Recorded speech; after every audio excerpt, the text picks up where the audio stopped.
Introdução à mitologia grega. Olá, sejam bem-vindos ao curso de Mitologia Grega.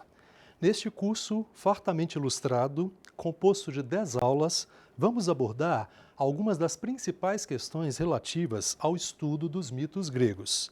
E nessa primeira aula, faremos inicialmente uma divisão em partes, onde na primeira delas vamos falar sobre questões conceituais gerais, além de indicações bibliográficas. Para, em seguida, vamos falar sobre mitos, mitologia e também da relação profunda que se estabelece entre consciência mítica e consciência racional, para entendermos como que o mito surgiu na Grécia Antiga e como que ele evoluiu ao longo do tempo. Depois, na terceira parte, vamos falar sobre outros conceitos que são muito importantes para o entendimento da mitologia, que são os conceitos de arquétipos e de mitologemas, que foram trabalhados principalmente na psicologia analítica de Jung e também na psicanálise de Freud. E, finalmente, na quarta parte e última, falaremos sobre mito, rito e religião na Grécia Antiga. Vamos entender como se deu toda a relação entre mitologia e religiosidade grega. E vamos entender também que a mitologia grega, na verdade, é também chamada de mitologia helênica. Ou seja, para os gregos, que são uma civilização helênica, nós falamos mitologia helênica. Mas mitologia grega é o nome, então, que os latinos darão para essa mitologia ou para essa cultura, essa civilização, aqui chamamos de grega, e por isso vamos entender desde o início que essa mitologia é uma das mais ricas concepções mitológico-filosóficas criadas pela humanidade. Os antigos gregos procuraram criar, através de um grande número de divindades instaladas tanto na terra quanto no céu, no mar e também por toda parte, inclusive no mundo inferior, no mundo subterrâneo, uma série de divindades e seres fantásticos que, na verdade, eram retratos das aspirações humanas, porém feitos a partir de um recorte, de uma linguagem extremamente coerente e que já prenuncia a ideia ou as bases para aquilo que depois será chamado de razão filosófica. E, por isso, então, dentro dessa perspectiva, vamos entender que os relatos míticos criados pelos gregos já colocavam uma ideia muito importante. A ideia de que, na verdade, a partir desses mitos, que a princípio parecem histórias fantasiosas, já se antevia uma transposição da vida humana para as zonas ideais. E vamos começar vendo uma imagem que trata justamente dessa ideia. A ideia de criação de um monte, que é o Monte Olimpo, que na verdade existe na mitologia como sendo a morada dos deuses. A sede do palácio onde viviam os deuses, presididos por Zeus, o luminoso dos céus, e que incendiou a imaginação de diversos artistas ao longo dos tempos, como podemos ver nessas imagens. Mas quando observamos agora o Monte Olimpo na sua realidade mesma, uma montanha situada na região da Tessália, a mais alta montanha da Grécia, com seus 2.920 metros de altitude, o que temos, na verdade, é uma montanha que fica parcialmente coberta durante algumas estações do ano e que gerava toda uma ideia de mistério, um mistério de que aquilo seria, então, uma zona ideal, uma zona elevada, mas ainda assim dentro da própria Terra, ainda assim uma protuberância que se ergue no solo do mundo grego. E isso é muito interessante, porque diferencia a ideia que os gregos têm dos seus deuses, que, na verdade, são ligados ainda aos homens, são ainda muito humanizados. Uma característica da civilização grega é a humanização. E, por isso, então, esse humanismo grego também reverbera nas ideias mitológicas, ao colocar, então, agora o Deus na própria Terra, ainda que no espaço mais alto da Terra, mas ainda dentro dela. E por isso, quando vemos aqui, agora, de perto, essa montanha, observamos então que não existe, obviamente, aquela morada imaginada pelos mitos, mas, na verdade, a partir daquela ideia de racionalidade criada, a partir daquela busca de uma mitologia que, por sua vez, já se encaminhava para a razão, em outras palavras, temos ali uma montanha que, na verdade, era pura e simplesmente uma montanha e que desaponta, na verdade, por não ter sequer muita vegetação no seu topo, onde estaria, então, a morada divina, e, na sequência, podemos observar também que essas ideias levaram os gregos a elaborarem também, aqui na Terra, templos que colocavam a ideia desse mundo, digamos, utópico, digamos, ficcional, inventado na mitologia, como, por exemplo, o famoso templo de Zeus, na cidade de Olímpia, na Grécia, onde havia uma famosa estátua do deus e que era uma obra-prima de um dos maiores escultores da Grécia Antiga, o grande Fídias, e também considerado uma das 7 maravilhas do mundo antigo. Trata-se de uma estátua criselefantina, ou seja, uma estátua que era feita de ouro, que é crisos em grego, e de marfim, que é elefantus, daí o nome criselefantina, e que serviu depois de exemplo também para uma série de outras estátuas, como a estátua da deusa Atena no Pártenon, que vamos depois ver mais à frente, e agora vamos ver nesse mapa que o Monte Olimpo, então, ficava ao norte da Grécia, na região da Tessália, como aparece aí no mapa, e, na verdade, para os gregos, a Grécia era o centro do mundo. E a concepção grega de mundo é bem diferente da concepção que teremos após o Renascimento. É uma concepção ainda de uma terra achatada e de uma terra circular, mas não redonda. E por isso, então, achava-se que ali era o centro, onde, então, os gregos tinham o privilégio de terem nascido e de ter ali também os deuses muito próximos a eles. Observamos ainda nesse mapa que a Grécia, na verdade, é uma península e também composta por uma série de ilhas, mais precisamente mais de 3.000 ilhas, sendo a maior delas a ilha de Creta, que vamos depois falar mais sobre ela mais à frente, para que possamos compreender melhor como surgiu toda a civilização grega. E agora vemos que mito e mitologia são palavras gregas que estão ligadas à história e a certos traços culturais dessa lendária civilização. Enquanto que a palavra mito provém do grego mitos, que é palavra, aquilo que se diz, encerrando, portanto, uma tradição da oralidade, mitologia, por sua vez, é o estudo dos conjuntos de narrativas que estão relacionados aos relatos míticos, que inicialmente eram orais, visto que eles nasceram na Grécia muito antes da escrita lá surgir. E também mitologia está ligada ao estudo dos significados e das relações que esses mitos estabelecem com mitos de outras culturas com as quais os gregos tiveram também algum tipo de contato ou intercâmbio cultural. E, para entender melhor a mitologia grega, vamos entender também que ela é um complexo de crenças e práticas que constituíram, acima de tudo, a relação entre os deuses e os homens. A mitologia grega, ela busca explicar de forma muito pormenorizada as origens do universo e também das vidas dos deuses, de como eles surgiram e de como também foram criados, não só os deuses, mas os heróis, e outras criaturas ou entidades mitológicas até o surgimento do próprio homem. E para que estudar a mitologia grega? Porque estudar a mitologia é compreender, é lançar mão ou luz sobre a compreensão daquilo que foi essa importante sociedade antiga, também o seu comportamento, suas formas culturais, suas práticas ritualísticas, e também isso permite entender, para além da própria cultura grega, uma reflexão sobre as origens psíquicas da própria humanidade e também de forma mais profunda da própria subjetividade ocidental.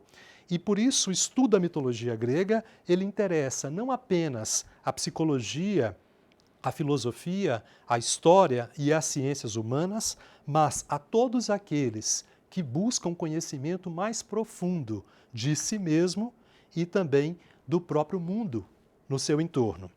E retomar esse legado, ou seja, retomar o estudo dos mitos, possibilita também uma maior compreensão de grande parte da tradição artística, principalmente a história da arte ocidental, que é fartamente influenciada por esses mitos e, ao mesmo tempo, também, como vamos ver logo mais, a mitologia grega está muito mais presente no nosso cotidiano do que podemos imaginar.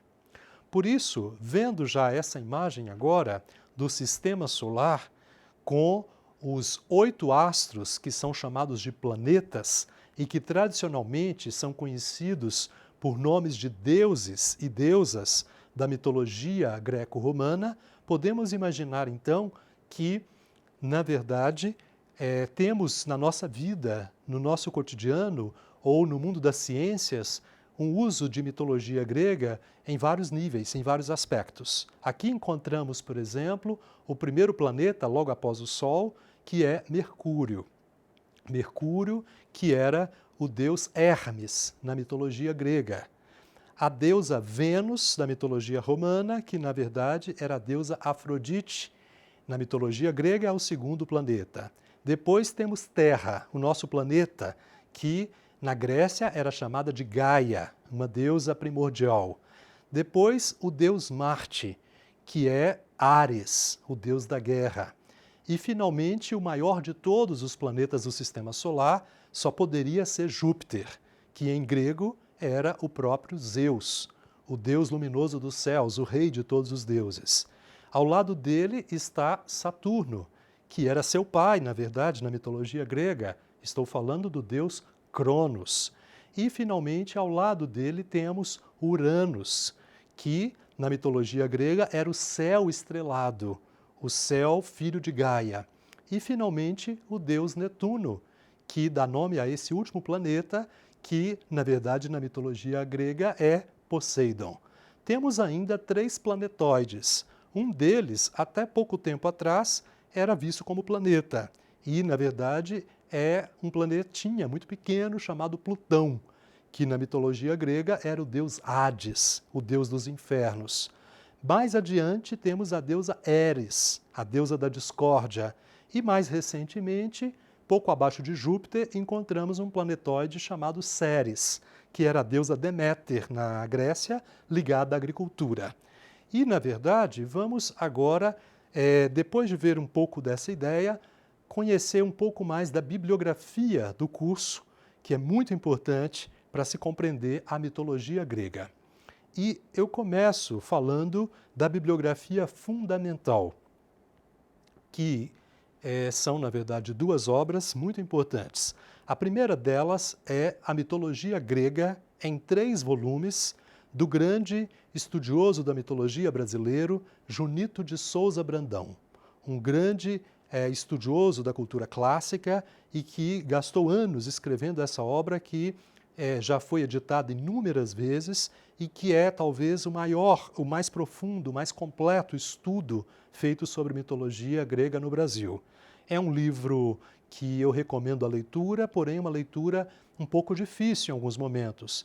E por isso, antes de lê-lo, acho importante para aqueles que ainda não conhecem a mitologia, que ainda não têm muito domínio do tema, lerem o livro que está ao lado, O Universo, os Deuses, os Homens, do grande mitólogo, do grande helenista Jean-Pierre Vernant. É um livro onde ele conta os mitos para os seus netos e, portanto, é de uma forma bastante acessível, mas, ao mesmo tempo, sem perder a profundidade na análise desses mitos. Os principais mitos todos estão ali e é uma excelente introdução que eu sugiro a todos. Mas, além desses 2 livros, nós temos também uma bibliografia de referência, onde também eu elenquei algumas obras clássicas, abaixo em cinza, e vou começar falando delas. Temos a tradução feita da Ilíada de Homero pelo Haroldo de Campos, que é primorosa e que traz, então, essa obra clássica por excelência, essa obra fundadora da literatura ocidental, comentada com muitas notas de rodapé e, ao mesmo tempo, com uma qualidade de tradução muito boa. Depois temos Os Trabalhos e os Dias, um dos livros de Hesíodo, um dos mais antigos poetas da Grécia, e que vamos falar sobre ele depois, nas aulas seguintes, e que conta a história de vários mitos e também de uma relação com a própria biografia desse que talvez tenha sido o primeiro escritor grego a se colocar dentro dos seus poemas, dentro das suas obras. Hesíodo também tem uma obra muito famosa, logo abaixo, que é a Teogonia, a origem dos deuses. É o livro mais importante para entender a origem dos deuses na mitologia grega, como eles surgiram, como eles evoluíram, como se deu as várias descendências até a chegada da criação do homem, e por isso é um livro muito importante. E também temos outra obra fundamental da literatura ocidental, que está logo abaixo, que é a Odisseia de Homero, que vai narrar o retorno do herói Ulisses após ter vencido a guerra de Troia para a sua pátria, para a cidade de Ítaca, na Grécia. E lá acima temos outras obras que são muito interessantes para se aprender, digamos, as questões fundamentais da mitologia grega e análise dos mitos de forma mais aprofundada por grandes mitólogos. E por isso eu elenquei aqui aqueles que são os mais importantes, os mais conhecidos, como Joseph Campbell, que foi um grande estudioso americano da cultura grega e que tem essa obra-prima chamada O Herói de Mil Faces. É um livro onde ele vai contar sobre as múltiplas relações que existem entre os mitos nas mais diversas culturas. Depois temos duas obras de um grande filólogo, de um grande helenista, que é o Károlyi Kérény, e um deles se chama Os Deuses Gregos, e o outro, Os Heróis Gregos, duas obras-primas de um dos maiores conhecedores dessa temática, que vale a pena também ser lidos. Finalmente, abaixo, temos o livro do Thomas Bulfinch, que é um estudioso do século XIX, um escritor que escreveu esse livro, que talvez seja o mais conhecido livro de mitologia grega no mundo. O livro de ouro da mitologia grega, História de Deuses e Heróis. Embora o livro seja do século XIX, ele ainda é bastante atual, tendo em vista que a mitologia grega é um assunto eterno.